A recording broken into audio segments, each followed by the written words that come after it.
Report! Idol Dennis, Presimen.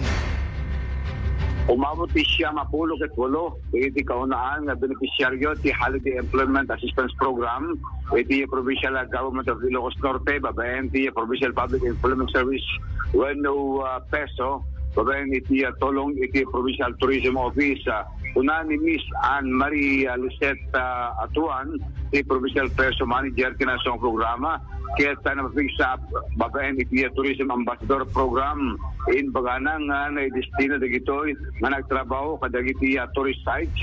iti mga local government units iti probinsya in bagana fay nga nasayangkat kinasong programa kabuti kado dagiti job seekers who nagbirbir ti trabaho ken ti displaced workers nga kasapulan trabaho ken santin iti extra income in batad na fay nga nairanta dahito nga programa para kadagiti displaced workers out of school youth ken daduma pang estudyante nga nagturpos ito nga tawen nga academic year manay direto in bagana pay nga mga parangarang tipo na serviti na sa programa training ground para kadagiti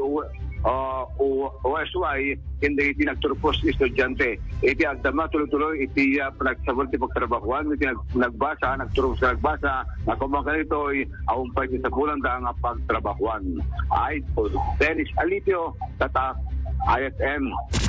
IFM News.